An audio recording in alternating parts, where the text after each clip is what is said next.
dunyo standarti bo'yicha domlarni tomdan izolyatsiya qilish bormi? Bo'lsa nima bizda ko'p joyda qilinmaydi? Tomni izolyatsiya qilish bor.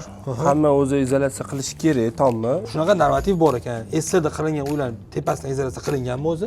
SSR boshidagi uylarda ko'pida qilinmagan. Zamonaviylashgan sari sekin-sekin o'sha oddiy somonsuvo lombozga o'tishdi. Zo'r. Siz bundan tashqari boshqacha izolyatsiyaning materiallarni ko'rdingiz. Har xillar, men otlarni aytmay, nima uchun imенно shuni tanladingiz aka? Biz ancha yillardan beri dom qurib kelamiz.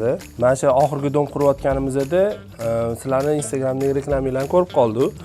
Reklamada hamma standartlarimizga to'g'ri keladigan narx-navosi, keyin buni qilinish ishlari ustalarimizga oson bo'lgani uchun sizlarning mahsulotinglardan proba qilib ko'rib, keyin mahsulotinglarni olib ishlatdik. Zo'r. Narx-navos bo'yicha birinchi siz aytmayapsiz aka. Ya'ni narx-navosini qanaqa surishtirdingiz o'zi, masalan, qanaqa qilib qaradingiz? Boshqa mana shunaqa lomboz mahsulotlarini endi Instagramda, internet tarmoqlarida o'rganib chiqdik. O'sha eng arzoni, eng sifatlisi, eng talabga javob beradigani o'sha sizlarniki ekan. O'shanga sizlarnikini shu tanladik, tanlovda adashmamiz. Zo'r. Bizani siz Instagramdan ko'rgansiz aka. Instagram orqali ko'rdingiz. Bitta savolim bor aka, faqat to'g'risini javob berasiz, maylimi? Like bosdingizmi, bosmadingizmi? Yo, like bosdik. Like bosdi.